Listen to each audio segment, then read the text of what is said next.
बर्बादी, पनौती, घटियापन, मनहूसियत, ये जो अभी इतने सारे शब्द मैंने बोले ना, ये सारे एसोसिएट होते हैं कल के मैच के लिए। ठीक है ना। कल का मैच ऑनेस्टली हम जीते हैं एंड काफ़ी सारे मैचेस जीते हैं इनफैक्ट।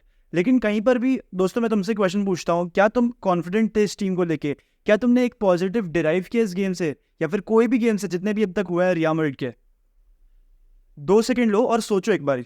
इतने सारे गेम्स हम जीते हैं, यूजुअली जब हम गेम्स जीतते हैं या कोई भी टीम गेम जब जीतती है तो देयर आर पॉजिटिव्स जो आप नोटिस करते हो।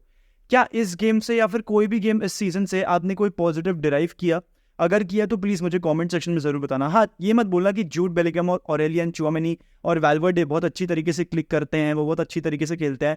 वो सारे पॉजिटिव्स नहीं होते, वो सारे इंडिविजुअल प्रोफाइल्स की बात रहती है, वो पूरी अलग रहती है। बट एज अ टीम क्या आपने कोई पॉजिटिव नोटिस किया? क्योंकि हम 6-7 गेम्स जीत चुके हैं, लेकिन 6-7 गेमों में मैं एक भी पॉजिटिव नहीं निकाल पाया हूँ, अपार्ट फ्रॉम द फैक्ट कि यार जूड बेलिंगम पे ये सिस्टम बहुत अच्छे से क्लिक करता है, चुआमेनी एक एंकर का रोल बहुत अच्छे से निभा पाता है।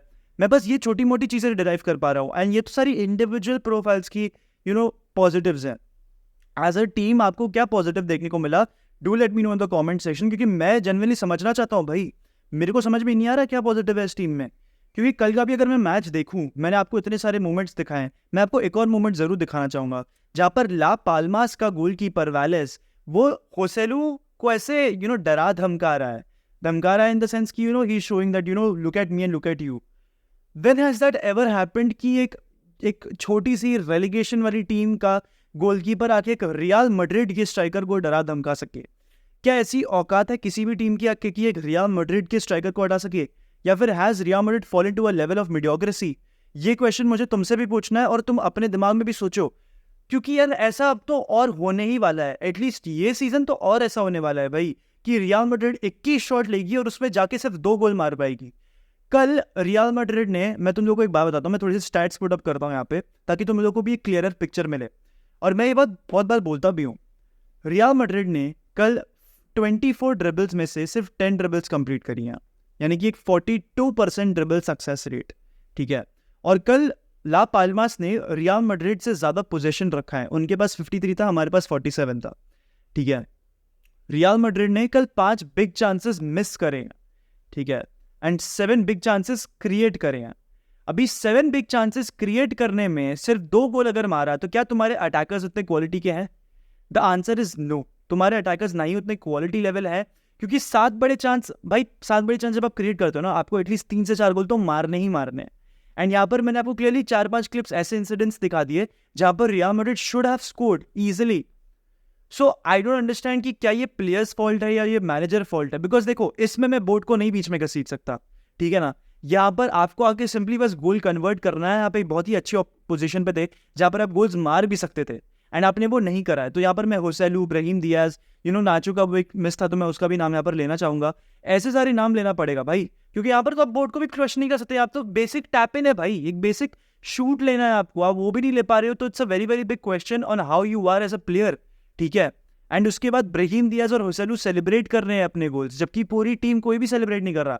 मतलब हाई फाइव चल रहे हैं, ठीक है, good good for your goal, I am happy for you, पर उसके अलावा कोई सेलिब्रेट नहीं कर रहा। There was no celebration last night, because सारे प्लेयर्स, चाहे आप रोड्रिगो का नाम लो, आप चुआमेनी का नाम लो, आप वैल्वर्डे का नाम लो, कोई भी खुश नहीं था कल के परफॉर्मेंस को लेके, बिकॉज सब मेहनत कर रहे थे। ठीक है। मतलब वैल्वर्डे को आप देख लो, एवरी टाइम डीपर पोजीशन से जाके बॉल कैरी करके आगे लेके आ रहा है। चुआमेनी प्रोग्रेस कर रहा है बॉल को आगे लाके। कामाविंगा पे भी मैं आऊंगा, अलग से उस पर भी बात करूंगा मैं। एंड यहाँ पर ब्राहीम होसेलू बहुत बेसिक चांसेस मिस कर रहे हैं भाई। तो at this point Carlo Ancelotti needs to look कौन से ऐसे प्लेयर्स हैं जिन पे वो ट्रस्ट कर सकता है और कौन से ऐसे प्लेयर्स हैं जिन पे वो ट्रस्ट बिल्कुल भी नहीं कर सकता। बिकॉज भाई अगर होसेलू और ब्राहीम के हम लोग भरोसे बैठे ना, तो भाई कार्लो एंचेलोटी मिड सीजन ही सैक हो जाएगा। मैं बहुत ऑनेस्टली बोल रहा हूँ, क्योंकि वो प्लेयर्स ऐसे हैं जो कि चल ब्राहीम का मैं एक बार के लिए साइड भी रखूँ, नंबर 10 है, वो गोल स्कोरर नहीं है, लेकिन Joselu is a goal scorer. वो गेम में ज्यादा कुछ ऐड नहीं करता, लेकिन वो आपको गोल्स ला के देता है। इसकी बेसिस पे रियल मैड्रिड ने होसेलू को साइन किया था। अभी क्या हो रहा है, होसेलू को 10-15 चांस लग रहे हैं ताकि वो एक गोल मार सके। ठीक है। एंड मतलब कल तुमने वॉच लॉन्ग में भी देखा, मैं हंस रहा था, मैं अपनी टीम पे हंस रहा था, बिकॉज चिल्ला चिल्ला के भी क्या करूं भाई, गला फाड़ फाड़ के भी क्या करूं, अपनी तबीयत खराब करूंगा मैं। ठीक है ना। तो at this point it is laughable. अगर तुम्हारे खुद के फैंस, खुद के अल्ट्रा फैंस अगर तुम पे हंस रहे हैं ना, तो the question is on you as a manager question is on the team, question is on the board कि तुमने पूरा विंडो इतना लंबा था, बेंजेमा तुम्हें 2-3 महीने पहले छोड़ के गया है, तुमने 2-3 महीने करा क्या है? The question is on you. सिर्फ होसेलू था जो कि एक तरीके से मारियानो की रिप्लेसमेंट है, एंड भाई वो बहुत अच्छे से मारियानो को रिप्लेस कर रहा है, ठीक है ना।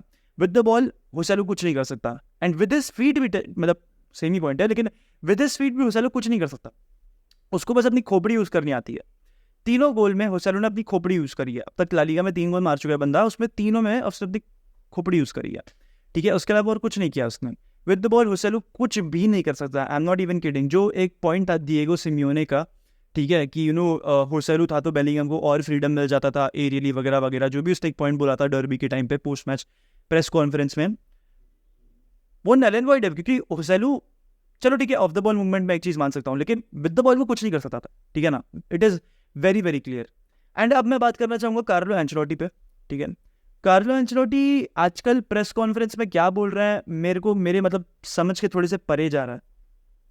पहला एक पॉइंट जो मैं रिफ्लेक्ट करना एक्चुअली भूल गया हूँ, वो ये था कि एटलेटिको मैड्रिड वाले मैच में कार्लो एंचेलोटी ने बहुत मतलब अजीब कमेंट्स दिए हैं, you know that I think my team played well वगैरह वगैरह, ठीक है। मैं उतना उस पर स्ट्रेस अपॉन नहीं करना चाहूँगा, उतना टच अपॉन नहीं करना चाहूँगा।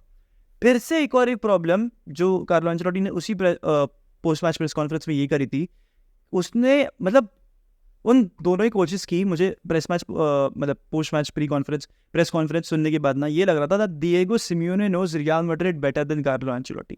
मैं बेसिकली बस ये करना चाहूँगा, मैं टचअप नहीं करना चाह रहा बिकॉज वो पहले वाला मैच है, बट दोनों की पोस्ट मैच प्रेस कॉन्फ्रेंस सुनने के बाद मुझे ऐसा लग रहा था that Simeone knows Real Madrid better than Ancelotti.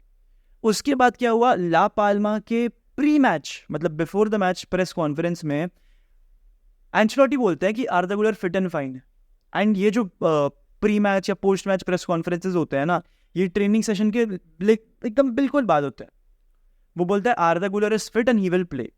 And उसी ट्रेनिंग सेशन में मतलब लगभग मैं मानता हूँ कि 1 घंटे पहले आर्दा गुलर को इंजरी हो जाती है, जो कि बाद में हमको मालूम पड़ता है क्योंकि एंचेलोटी ने तो वो रिवील नहीं किया, बट हाँ हमको वो बाद में आके मालूम पड़ता है कि आर्दा गुलर इज अनवेल, भाई उसको लग गई है वापस पैर पे। तो क्या एंचेलोटी अपने प्लेयर्स को जानना भूल गया है या क्या बात है? Has he lost control on his team? क्योंकि ये तो एक मिस्टर एंचेलोटी की टीम है भाई। दूसरी चीज ये हुई। तीसरी चीज, कल के पोस्ट मैच प्रेस कॉन्फ्रेंस में अगेंस्ट ला पाल्मास एक इंटरव्यू वो पूछता है that you have lost Alaba and Rudiger now, both are injured, अब आप क्या करोगे, अब आपका प्लान ऑफ एक्शन क्या रहेगा? क्योंकि आपके जो 3 बेस्ट सेंटर बैक्स है तीनों इंजर्ड है। कितने टाइम तक इंजर्ड है वो एक अलग क्वेश्चन है, लेकिन तीनों इंजर्ड है, तो आप क्या करोगे? वो पता है क्या बोलता है, उससे क्या फर्क पड़ता है भाई, मेरे पास तो सेबायोस और मंडी आ गए ना, इट इज अ गिव और टेक भाई, ऐसे बोलता है भाई। तो मतलब सेबायोस और मंडी सेंटर बैक खेलने वाले आपके लिए या क्या, मतलब क्या है, मेरे को हिसाब जानना है भाई, because it is laughable eight this point भाई। जिस तरीके के मतलब जो टीम परफॉर्मेंसेस पुटअप कर रही है ना वो सेकेंडरी चीज है, लेकिन जिस तरीके से ये बंदा आंसर दे रहा है ना, it's laughable, genuinely it is laughable. आपको मालूम था आर्दा गुलर इंजर हुआ है और आपने बोला पोस्ट मैच में या प्री मैच में जो भी है दैट नहीं वो खेलेगा, वो फिट है, वो फिट है, वो खेलेगा। या तो एंचेलोटी बस अपनी बोर्ड को प्लीज करने के लिए वैसे आंसर्स दे देता है जो कि एक बहुत डिप्लोमेटिक आंसर्स हो ताकि बोर्ड भी खुश रहे, या तो फिर Ancelotti has lost control on his team. And honestly I feel it's the latter, because इस टीम में मुझे ना ही कोई प्ले स्टाइल दिखता है। एंड मैं तुम लोगों को लिख के दे देता हूँ दोस्तों, अगर चीजें अभी नहीं बदली ना, बार्सिलोना के अगेंस्ट जो मैच है ना हमारा 25 या 26 अक्टूबर को, वहां पर हम पिटने वाले हैं भाई बहुत गंदी तरीके से, बिकॉज बार्सिलोना के पास एक प्रॉपर प्ले स्टाइल है, उनकी पूरी टीम रेडी है, वो एक प्रॉपर स्क्वाड है, उनकी बेंच काफी स्ट्रॉन्ग लगती है, जावी ने उनको रीडिफाइन किया है, जावी ने उनको रेवोल्यूशनलाइज किया है।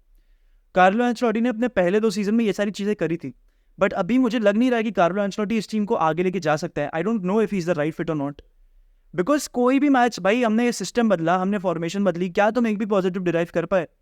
क्योंकि जब एक मैनेजर अपनी टीम का फॉर्मेशन और सिस्टम बदलता है ना, you are able to derive the positives and negatives. यहाँ पर आपको टीम ही नहीं समझ में आ रही है क्या खेल रही है। Every match you watch of Real Madrid, it's frustrating to watch भाई, जेन्युइनली। मेरे को मैच रिव्यू में ज्यादा कुछ बोलने के लिए है नहीं, बिकॉज सबने मैच देखा ही है कल का, lack of finishing and we were very poor, it was a poor display from the team. Defence को उतना कुछ टेस्ट करने के लिए था नहीं, तो मैं उनके बारे में क्या ही बोलूँ। केपा को एक 7 आउट ऑफ 10 दे सकता हूँ क्योंकि उसको बस 2 शॉट फेस करने थे, 2-3 शॉट जो भी थे ऑन टारगेट। उसके बाद उसने बहुत क्लियर, एक बहुत अच्छी बॉल क्लियर करी इन द 65th या 70th मिनट जब मैड्रिड लीड करी थी, तो मैं उसको पॉइंट वहाँ पर दे रहा हूँ। बट बाकी पूरी डिफेंस को ज़्यादा कुछ टेस्ट नहीं करना था। मतलब आई बेली थिंक कि कोई डिफेंस टेस्ट हुई है हमारी। मिडफील्ड की बात करूँ तो चुआमेनी को एक सॉलिड 7.5 दे दूंगा, वेलवर्डे को 8 दे दूंगा, कामाविंगा को 6 या 7 दे सकता हूँ, और ब्राहीम को एक मतलब just because for the goal मैं 7 दे सकता हूँ। बाकी Rodrigo was very very bad भाई। मतलब मैं जेनविनली बोलूँ ना, मेरे को नहीं मालूम रोड्रिगो इंजर्ड है या नहीं है, जो भी सीन है मुझे नहीं मालूम, पर रोड्रिगो को एक्चुअली बेंच करना चाहिए so that he can figure himself out, he can री इन्वेंट हिमसेल्फ। बिकॉज 8-9 गेम्स हो गए हैं रोड्रिगो ने गोल नहीं मारा है भाई, तो मतलब it is worrying, you know, एक यंग प्लेयर, उसका कॉन्फिडेंस भी धीरे धीरे गेम में घट रहा होगा। I think for those reasons Rodrigo को अगले गेम में बेंच कर देना चाहिए, जो हमारा आई थिंक जिरोना के अगेंस्ट है। I think you can play Vinicius and Joselu, I think that's a better combination, because Vinicius एक स्ट्राइकर के साथ थ्रू एंड थ्रू आउट खेलना जानता है, उसने खेला हुआ है। उतने क्वालिटी स्ट्राइकर के साथ वो अभी नहीं खेल रहा है, लेकिन still he knows how to play with मन।